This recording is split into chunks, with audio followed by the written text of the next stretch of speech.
જય ગુરુ ગીગેવ શ્યામજી બાપુ। જો આપ સનાતની છો તો આજનો વિડીયો આપના માટે છે। ઘણી વખત એવી શંકા કુશંકાઓ લોકો કર્યા કરે છે અને બીજાની અધૂરી વાતોમાં આવીને પોતાના ધર્મ વિશે આમ તેમ બોલ્યા કરે છે। આજે કોઈ મને એક સવાલ કર્યો કે સનાતનનો અર્થ શું થાય, તો મેં એમને કહ્યું કે બધા જ પોતપોતાની રીતે અલગ અલગ અર્થ કરતા હોય છે। સંપૂર્ણ અર્થ બહુ ઓછા લોકો કરે છે। એમણે એમ પૂછ્યું કે સનાતન એટલે શું, વિધર્મ એટલે શું, બધા દુનિયામાં અલગ અલગ ધર્મો છે એમાં અને સનાતનમાં વિશેષતા શું। તો સૌથી પહેલા એક ચોખવટ કરીએ કે દુનિયામાં જેટલા બધા ધર્મ છે, જે કોઈ ધર્મ હોય એ બધા જ ધર્મ સનાતનની અંદર આવી જાય છે। સનાતન શબ્દ જ એટલો બધો વિશાળ છે કે પૂરી સૃષ્ટિમાં જેટલા જીવો છે, જેટલા તનધારી જીવો છે, જેટલા પાસે શરીર છે, એ બધા જ જીવો સનાતનની અંદર આવી જાય છે। સનાતનનો અર્થ થાય બધા જ શરીરધારી, તનનો અર્થ થાય તન। પછી સનાતન એટલે અટલ, સનાતન એટલે સત્ય, એ બધું તો ખરું છે, પણ એનાથી ઊંચો અર્થ સનાતન એટલે બધા જ જીવો આવે છે।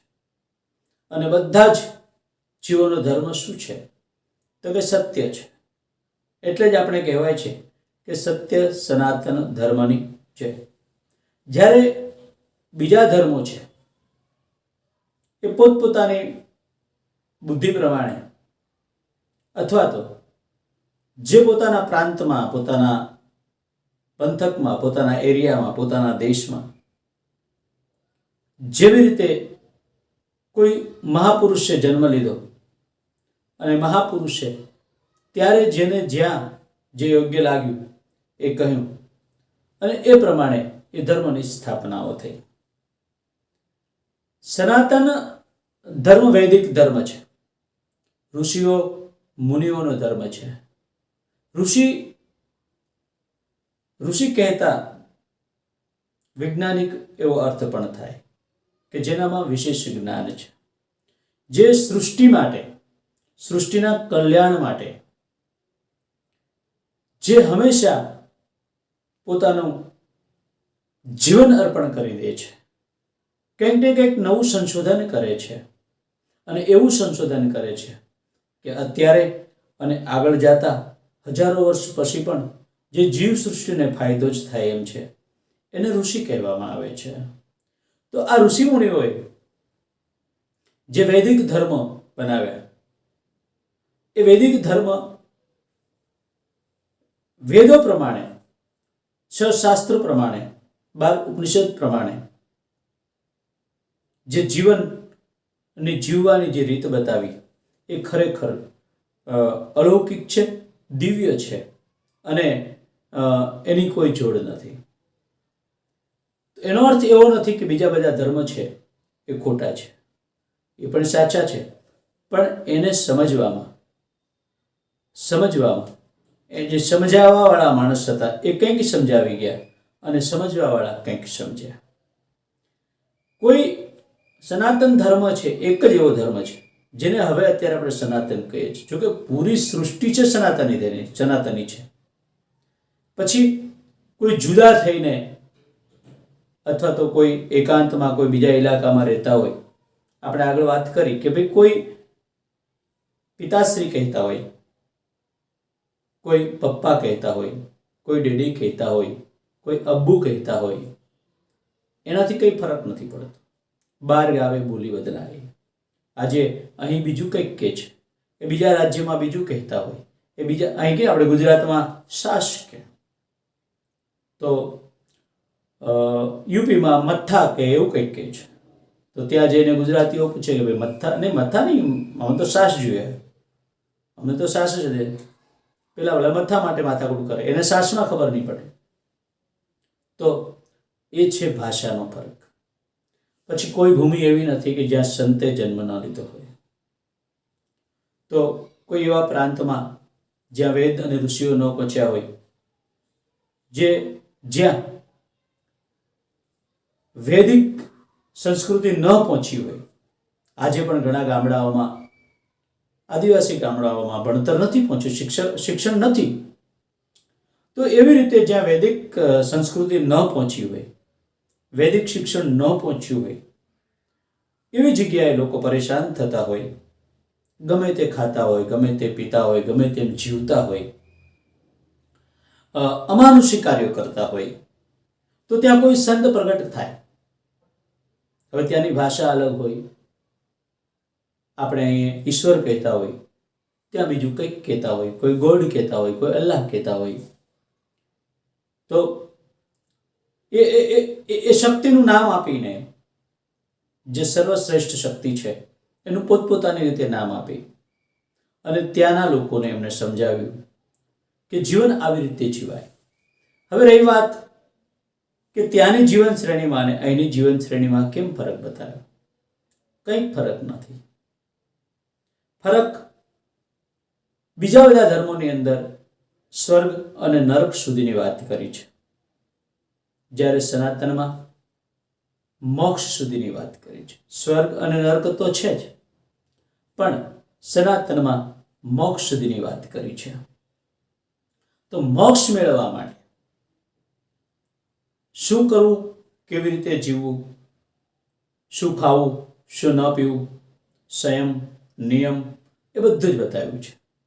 જ્યારે બીજી બધી જગ્યાએ ફક્ત સ્વર્ગ અને નરક સુધીની જ વાત કરી છે. ભલે પોતાની ભાષામાં વાત કરી હોય કે ભાઈ તમે સારા કાર્યો કરો, નિયમમાં રહો, સારું જીવન જીવો, કોઈને પરેશાન ન કરો, તો તમે સ્વર્ગમાં જશો. જો તમે આવું કરશો, તેવું કરશો, તો નર્કમાં જઈશું. આપણે અહીં અસુરો કહ્યા છે, તો ઉર્દુમાં કાફીરો કહ્યા છે, અંગ્રેજીમાં વળી બીજું કંઈક કીધું હશે. બરોબર છે. જે ધર્મનું પાલન નથી કરતા. ધર્મ એટલે કોઈ સંકુચિત વ્યાખ્યા નથી. ધર્મ એક ક્રિયા છે કે જે સારી રીતે જીવન નથી જીવતા, જે પોતાની ફરજમાં આવે એ નથી કરતા, અને બીજાની ફરજમાં જે રૂકાવટ થાય છે, રૂકાવટી થાય છે, એને અધર્મી કહેવાય છે. એવી જ રીતે એને કાફીર કહેવાય છે.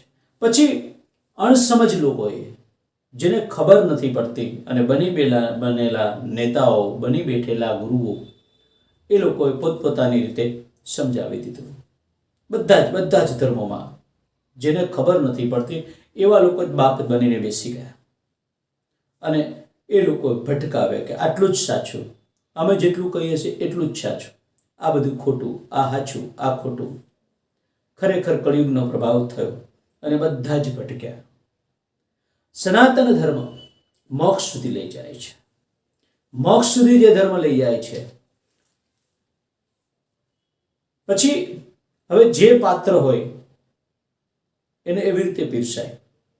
ઘણા એવું કહે છે કે ફલાણું ખવાય, ફલાણું ન ખવાય, અને બીજા ધર્મોમાં તો ખાય છે. પણ એ ખાય, એને મોક્ષ સુધી નથી જવાનું. એમને સ્વર્ગ અને નર્ક સુધીનો જ માર્ગ બતાવ્યો છે કે સારા પુણ્ય કરો, સ્વર્ગ સુધી જશો, ખરાબ કામ કરો તો નર્ક સુધી જશો. પછી જે ભક્ષા અભક્ષી છે એ સુખી થયા પછી, આપણે કહેવત છે ને કે અમુક વર્ષો સ્વર્ગમાં રહ્યા પછી પુણ્ય ક્ષીણ થાય એટલે પાછું એને નીચે આવવું પડે, વળી પાછું એને 84ના ફેરામાં જવું પડે. જે કાંઈ એને ખાધું હોય, પીધું હોય, જે કાંઈ ભક્ષા ભક્ષી બધું છે, એ બધું જ એને ફરીને એમાં 84ના જે ઘાણી છે એ ઘાણીમાં પીલાવવું પડે. ધારો કે મેં આખી જિંદગીમાં 50 મુર્ગા ખાધા, તો હું જ્યારે અને કાર્યો બધા સારા કરું છું, તો સારા કાર્ય કર્યો પછી હવે હું છું માનું અને માર્યા છે મેં મુર્ગા, તો હવે આના જન્મમાં મને એ સજા કેવી રીતે મળે? આના જન્મમાં મને કોઈ મુર્ગા મને ખાઈ જાય એવું કેમ બને? એ શક્ય નથી. એટલા માટે મારા પુણ્ય પૂરા થાય અને હું અધર્મના રસ્તે ચડું, પાપ કરું, પછી હું મરું અને પછી મને એ જે કર્મો હોય ભોગવવા માટે પશુઓની મળે, પક્ષીઓની મળે, જીવજંતુની યોની મળે, એમ કરતાં કરતાં હું જ્યારે એ મુર્ગાની યોનિમાં જાઉં ત્યારે મારે 10 વખત મુર્ગા બનવું પડે અને એ 10 વખત મારે કપાવવું પડે. એમાં કોઈ શંકાને સ્થાન નથી. મેં સાંભળ્યું છે કે ભીષ્મ પિતાને જ્યારે બાણશૈયા ઉપર સુવડાવવામાં આવ્યા, અર્જુને જ્યારે એને બાણથી વિંધી નાખ્યા, તીરથી, અને તીરશૈયા ઉપર, બાણશૈયા ઉપર જ્યારે સૂતા હતા ત્યારે એને કર્મ અકર્મનું જ્ઞાન હતું, પણ આટલું બધું લાંબુ ન હતું. એટલે એને કૃષ્ણ ભગવાનને પૂછ્યું કે જો તમે કર્મની વાત કરો છો તો મેં તો એવા કોઈ કર્મ નથી કર્યા કે મારે બાણશૈયા ઉપર સૂવું પડે. ત્યારે કૃષ્ણ ભગવાન એને દિવ્ય દ્રષ્ટિ આપી. એટલે ભીષ્મ પિતા કહે છે કે મને યાદ છે કે મેં 100 જન્મો સુધી, આજથી પૂર્વે 100 જન્મ સુધી મેં કોઈ કર્મ કર્યા નથી, તો મને આ શેની સજા છે? એટલે ભગવાન શ્રી કૃષ્ણએ કહ્યું કે હજી તમે આગળ જાઓ, 100 કરતાં વધારે જાઓ, 10 જન્મ સુધી આગળ જાઓ. તો 110માં જન્મ પહેલા, 110માં જન્મ પહેલા ભીષ્મ પિતામાં એક યુવાન માણસ અને પોતાની તાકાત, પોતાની મસ્તીનો એને ભ્રમ, ઘમંડ કહ્યું તો ઘમંડ કહેવાય, અને એનો મતલબમાં બરોબર ચલકતું જોબન, એ જોબન જ કહેવાય ને. હા, પૂરી આમ જુવાની, તો જોબન નહીં, જુવાની. અને એક સાપ રસ્તામાંથી પસાર થયો, એને પૂંછડી પકડી ચાપની, અને ચાપને ગોળ ગોળ ફેરવીને કાંટાવાળી ઝાડમાં એને ફેંકી દીધો. હવે બધા જ કાંટા, બરોબર કાંટાની વાડ હતી, એ બધા કાંટા સાપની, નાગની, સર્પની આખા શરીરમાં ભોંકાઈ ગયા. હવે નથી નાગ મરતો કે નથી ત્યાંથી છૂટી શકતો. એટલે કૃષ્ણ ભગવાને કીધું, દેખાયું કંઈ? તો કે હા. તો કે જેટલા દિવસે નાગ ત્યાં રહ્યો એટલા દિવસે ભીષ્મ તમારે આ ભોગવવું પડશે. એટલે કર્મ પ્રધાન વિશ્વ કરી રાખા, જો જશે કરીશો તસ શાખા. આ જે શક્તિ છે, કોઈ ધર્મ એમ કહે છે કે અમે ડાયરેક્ટ બીજી કોઈ દેવી દેવતાઓ આ તે બધાને નથી માનતા, બ્રહ્મા વિષ્ણુ મહેશ, અમે ફક્ત એક જ શક્તિને માનીએ છીએ. વાત સાચી છે, શક્તિ તો એ જ છે, પણ સનાતન ધર્મ એટલે મહાન છે કે એ શક્તિને કેવી રીતે ઉપયોગ કરવો, એમાંથી કેવી રીતે ફાયદો લેવો, એ શક્તિ તમને કેવી રીતે સારી રીતે કામ આપે, એ શીખવાડે છે. અને વેદ શાસ્ત્રો શીખવાડે છે. એ શક્તિ એક પાવર હાઉસ છે. એ શક્તિમાં હાથ અડાડીએ તો બળીને ખાખ થઈ જઈએ. એ શક્તિને જો વિવેકથી ઉપયોગ કરવામાં આવે તો એ આપણને પંખા રૂપે હવા આપી શકે છે, એસી રૂપે ઠંડી હવા આપી શકે છે, વીજળીથી અંજવાળું આપી શકે છે, પણ એનો વિવેક જોઈએ. તો આપણું શાસ્ત્ર શીખવાડે છે કે વિવેકથી કામ કેવી રીતે લેવું. ફક્ત શક્તિ જેને જોઈ નથી. હવે એક માની લો કે સરકાર છે, તો સરકારને તો બધું જ કરે. સરકાર દૂધની ડેરી માટે પણ લાયસન્સ આપે, સરકાર દારૂની દુકાન માટે પણ લાયસન્સ આપે, એને કશું ફરક નથી પડતો. સરકાર માકડ મારવાની દવા પણ આપે, સરકાર બધું જ આપે, પણ એને કેવી રીતે ઉપયોગ કરવો, એનો લાભ ક્યાંથી કેવી રીતે લેવો, એ આપણે વિચારવાનું. તો એ લાભ લેવા માટે, સારો લેવા માટે, આપણા જીવનનો ઉદ્ધાર કરવા માટે, આપણા જીવનને મોક્ષ સુધી લઈ જવા માટે કેવી રીતે આગળ ચાલવું, શું છોડવું, શું પકડવું, કોને ધર્મ કહેવાય, કોને ફરજ કહેવાય, એ આપણે સમજવું રહ્યું. બાકી હાલ ગમે તે બોલી જવું એ અધોગતિને તરફ લઈ જાય છે. ધર્મ સમજવા માટે, ધર્મ એક પ્રકારના નથી હોતા. ધર્મ માણસ જન્મે ત્યારથી ધર્મ ચાલુ થઈ જાય. દરેક ફરજોને સત્યની સાથે નિભાવવી, ઈમાનદારીની સાથે નિભાવવી, જવાબદારીને સાથે નિભાવવી એને ધર્મ કહેવાય છે. એક પુરુષના કેટલા ધર્મ હોય?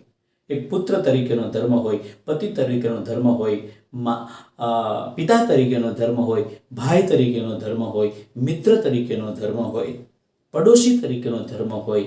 પછી કોઈ કાર્ય કરતો હોય તો એ કાર્ય કોના માટે? બીજા માટે કરે છે તો એનો પણ એક ધર્મ હોય કે એને કેવી રીતે કાર્ય કરીને આપવું. આ બધા ધર્મો છે અને સત્યની સાથે કાર્ય કરવા એનું નામ ધર્મ છે. અને ધર્મને છોડે એ માણસ દુઃખી થાય છે. એ દરેક કર્મો કરતા કરતા મોક્ષ માર્ગ સુધી પહોંચી શકાય છે. દરેક કર્મો કરતા જેને મોક્ષ માર્ગે ચાલવું છે એના માટે ધીરે ધીરે બધું જ ત્યાગ કરતો જવો પડે છે. અને જેને મોક્ષ માર્ગે નથી જવું, ફક્ત સ્વર્ગ અને નરકમાં ગોતા ખાવા છે, એ ફક્ત સારા કાર્યો કરશે તો એને સ્વર્ગ મળશે. સ્વર્ગ પછી પાછું સ્વર્ગ મળશે. 27 પ્રકારના સ્વર્ગ છે. તમે સમજી શકો કે 27 પ્રકારના સ્વર્ગ એટલે કોઈમાં ઓછું સુખ, કોઈમાં એનથી વધારે સુખ, કોઈમાં એનથી વધારે સુખ, કોઈમાં એનથી વધારે સુખ, એમ 27 પગથિયા છે. તમારે પહેલા નંબરના સ્વર્ગ ઉપર પહોંચવું હોય, ઇન્દ્ર પણ બનીને તમે બેસી શકો, પણ એ પ્રમાણે કમાઈ કરવી પડે. એનાથી આગળ દાખલા છે કે શિવ સુધી પહોંચવા માટે, મોક્ષ સુધી પહોંચવા માટે માં પાર્વતીએ તપસ્યા કરી, છેલ્લે પર્ણ પણ છોડી દીધા, અપર્ણા કહેવાય. એ મોક્ષ માર્ગે ચાલનારા લોકો માટે છે, બધા જ માટે નથી. બધા માટે એવી અપેક્ષા ના કરાય કે સનાતની છે એટલે આ ના ખવાય ને આ ખવાય. એ જે કક્ષાનો માણસ હોય, પહેલા ધોરણમાં ભણતો હોય તો એને ગમે તેમ બેસાય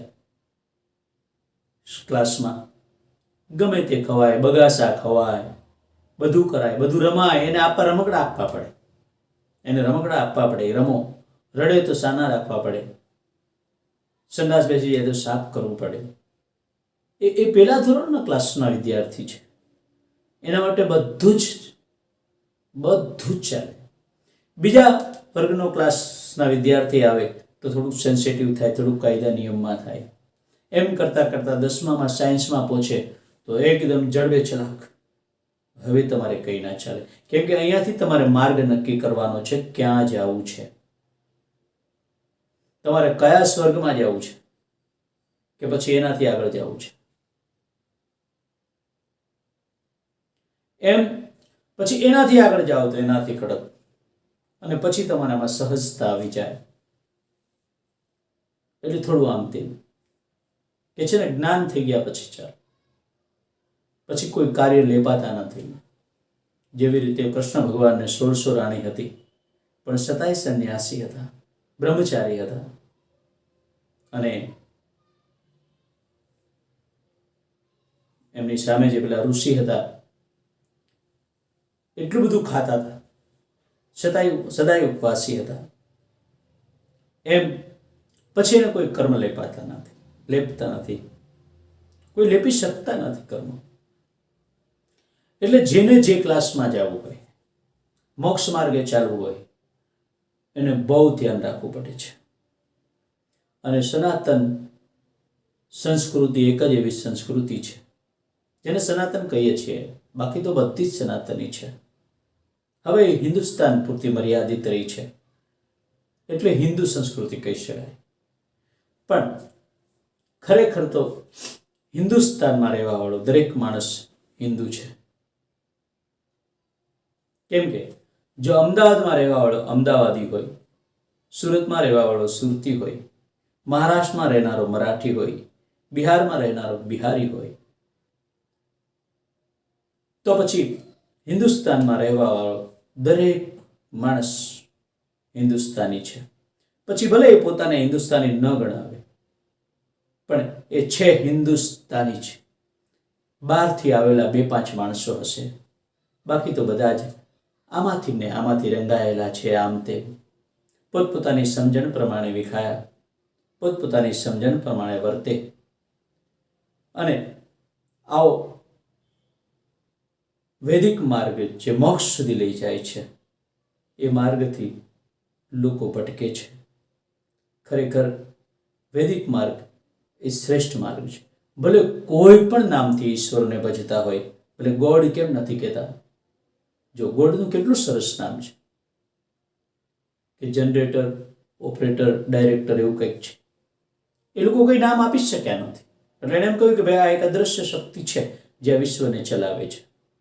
અને ભગવાન ઈસુ એને માનતા હતા, પણ એને સ્વીકાર્યું કે અમને ખબર નથી કઈ શક્તિ છે, એટલે અમે ઈસુને માનીએ છીએ. અને ઈસુએ જે માર્ગ બતાવ્યો એ ખરેખર કેટલો સરસ માર્ગ બતાવ્યો. પણ જે ધર્મની અંદર ડોક્યું તાણું, તો જે એની નીચેના લોકો છે એને સમજી ન શક્યા, અને એ જ ઈસુએ જેને જ્ઞાન આપ્યું, એ જ અધૂરા લોકોએ એને સજા આપી. બીજા ધર્મોમાં પણ એવું જ છે કે જેને તારવા માટે પોતાની જિંદગી આપી દીધી, એના જ લોકોએ એને અને એના પરિવારને રફે દફે કરી નાખ્યું. એટલે આ તો લોકોની માન્યતા છે કે અમે આ છીએ, અમે તે છીએ, બધા એક જ છે. અને બધી જ જગ્યાએ સુર અને અસુર છે, સારા અને નરસા લોકો છે. અને એ કુદરતે જેને તમે પરમ શક્તિ કહો છો, ગમે તે નામથી બોલાવતા હોય, એને બનાવી છે. એના માટે સુર અને અસુર બંને સરખા છે. પણ સનાતન ધર્મ એ શીખવે છે કે આ શક્તિમાંથી, આ જે હાઈ પાવર સબટેશન છે, એમાંથી તમારે કયો પાવર જોઈએ છે. તો સનાતન સંસ્કૃતિ એના વિભાગ પાડે. બહુ ઊંડી વાતો છે કે બ્રહ્મા, વિષ્ણુ અને મહેશ આ 3 પ્રગટ થયા. બ્રહ્મા એટલે જે સૃષ્ટિનું સર્જન કરવાવાળી છે, લોકોને વેગ આપનારી છે, એ શક્તિ છે. શિવ એટલે જગતનું કલ્યાણ કરનારી શક્તિ છે. અને મહેશ કહેતા ધરતીનો ઈશ્વર, આ ધરતી ઉપર જેની હુકુમત ચાલે છે, જેનો બોલ બધા પર ચાલે છે, આ શક્તિઓ, દરેક શક્તિઓને, હવે એવી શક્તિઓને સાધવાની વાત રહી. નિરાકાર જે શક્તિ છે એના માટે તો બધું સરખું છે. તો તમારા કલ્યાણ માટે આ ત્રિશક્તિઓની જરૂર રહેશે. એ 3 શક્તિઓને સતત ભજતા રહીશું, એની બંદગી કરતા રહીશું, એને પ્રાર્થના કરતા રહીશું, તો એ શક્તિઓ હંમેશા આપણા કલ્યાણ માટે ઉપસ્થિત રહેશે. અને એવી જ રીતે બધા કહે છે ને કે કેટલા દેવતા, 33 કરોડ દેવતા. જી હા, અત્યારના ડાયા લોકો એમ કહે છે કે 33 કરોડ નહીં, 33 કોટી. પણ ભાઈ 33 કોટી નહીં, 33 કરોડ, 33 પ્રકારના નહીં, 33 કરોડ જ. અને 33 કરોડ દેવતાઓ. કોને દેવતાઓ કહેવામાં આવે છે? કયો દેવ કેવી રીતે કામમાં? દેવ કહેતા તમને જે આપે છે, તમને કંઈક આપવા વાળી શક્તિ છે. શક્તિની અંદરથી શક્તિઓ જે પ્રગટ થાય છે, મૂળ શક્તિ જે કહે છે ને કે ભાઈ એક પાવર આવે, પાવરમાંથી અલગ અલગ ફેજમાંથી ફેજ 12 પાવર આવ્યો હોય બંગલામાં, પછી એમાંથી એક ફેજ નીકળીને પંખામાં જાય તો એ શક્તિ પંખા શક્તિ થઈ. એક ટ્યુબમાં જાય તો એ ટ્યુબ શક્તિ થઈ. એક એસીમાં જાય તો એસી શક્તિ થઈ. એક હીટરમાં જાય પાણી ગરમ કરવા માટે તો હીટર શક્તિ થઈ. એક આટા ચક્કીમાં જાય તો એ આટા શક્તિ થઈ. એ બધી શક્તિઓ આ બધી શક્તિઓ એવી રીતે કામ કરે છે, પેટા શક્તિઓ છે કે જેને તમે સાધો, જેવી રીતે આટા ચક્કી સાથે તમે એને શેડો આપો તો એ આટો કાઢવાનું કામ કરે, મિક્સરની આરે તો મિક્સરની જ કામ કરે. જેવી કોઈ હાઈ પાવરની શક્તિ હોય ને પછી એને તમે નાનો શેડો આપી દો તો બળી જાય. એવી રીતે કાં શેડો બળી જાય ને કાં સાધન બળી જાય. તો એ વિવેક સનાતન શીખવે છે કે ક્યારે કઈ શક્તિનો ઉપયોગ કરવો. અને એ વિવેક આપણે ભૂલ્યા છીએ એટલે આપણો સનાતન ઘટતો જાય છે. આપણે ભૂલ્યા છીએ ગીતાને, આપણે ભૂલ્યા છીએ રામાયણને. ગીતામાં ભગવાન કૃષ્ણએ સમજાવ્યું શું અને આપણે સમજી બેઠા શું. આપણે સમજાવવાવાળા એ આપણને સમજાવ્યું જ નહીં કે તું ત્રીજા ધોરણનો વિદ્યાર્થી છો, તારે આ જ લેશન કરવાનું. અને એને પરબારું આપણને સમજાવ્યું કે તું પ્રોફેસર છો, તારે આમ જ ભણાવવાનું. એટલે કે એને સીધો મોક્ષ માર્ગ જ બતાવ્યો. મોક્ષ માર્ગ આપણને બતાવ્યો સીધો. આપણે જ્યાં ઊભા છીએ, જે આપણી ફરજ છે, જે ધર્મ છે, કુરુક્ષેત્ર કહેતા કર્મક્ષેત્રની અંદર આપણે જે અર્જુન બનીને ઊભા છીએ, એ અર્જુનને કેવી રીતે લડવું જોઈએ, ક્યાં ક્યાં લડવું જોઈએ, શું કેમ લડવું જોઈએ, એ આપણા ધર્મગુરુઓ આપણને સમજાવતા ભૂલી ગયા. એના હિસાબે આપણો સનાતન કહેવાતો ધર્મની મર્યાદાઓ ઘટતી ગઈ અને અજ્ઞાની લોકોનું જોર વધતું ગયું. અજ્ઞાનીઓ હાવી થવા લાગ્યા. જ્યાં સુધી સનાતન ધર્મ સમજાશે નહીં ત્યાં સુધી કોઈના માટે જીવવું સુગમ્ય નહીં રહે. સનાતન ધર્મ દરેક જીવને સમજવો પડશે. પછી તે પોતાની જાતને કોઈ પણ ધર્મી માનતા હોય, જો સનાતન ધર્મ સમજાઈ જશે તો એના માટે સહજ જીવન સહજ થઈ જશે અને પોતાની જ અંદર રહેલા અસુર શક્તિ ને બહાર કાઢશે. પછી આજુબાજુમાં વાતાવરણમાં જે આસુરી જેવી રીતે અર્જુને પોતાના જ બાપાના દીકરાઓને માર્યા, હણવા પડ્યા. શું એને પોતાના બાપના દીકરાઓ વાલા નહીં હોય? પણ એને પોતાના જ, કેમ કે એ આસુરી વૃત્તિવાળા થઈ ગયા હતા. એમની વૃત્તિ સુધરે એમ નહોતી. તો જ્યાં જ્યાં આસુરી વૃત્તિ હશે એ આસુરી વૃત્તિનો નાશ કરવો પડશે. યા તો સામ દામ દંડ ભેદ, યા તો એને સુધારવી પડશે, યા તો એને સમજાવવી પડશે. ગમે તે રીતે પણ આસુરી શક્તિનો નાશ કરવો પડે, પોતાની અંદરથી અને બહારથી. એના માટે ગીતાની જરૂર પડશે, એના માટે રામાયણની જરૂર પડશે. એના માટે ભલે આપણા દેશમાં નહીં, બીજા દેશમાં, બીજી ભાષામાં જે સંતો થઈ ગયા છે, મહાપુરુષો થઈ ગયા છે, એની મૂળ વાતને બહાર લાવવી પડશે. હરિ અનંત, હરિકથા અનંત. આ જગતમાં જેટલાય જગતનો ઉદ્ધાર કરવા માટે જન્મ લીધો છે એ બધા જ હરિના અવતાર છે. પછી બીજા પંથકમાં ભલે લીધો હોય, ભલે આરબ કન્ટ્રીમાં લીધો હોય, પણ એ ત્યાં સંત રૂપે જન્મ્યા છે. પણ જન્મ્યા છે એની જે વાત સમજ્યા છે એ સુખી છે. જે સમજ્યા નથી અને ઊંધી લીધી છે એના માટે તકલીફ છે. અને ખરેખર એના પંથે જે ચાલે છે એ પણ સુખી છે. સંતના ચરણ જ સુખ આપનારા હોય છે. પણ એ જ સંતને જે સમજી ન શકે અને સંતને જ દોષી ઠેરાવે, એનું શું કરવું?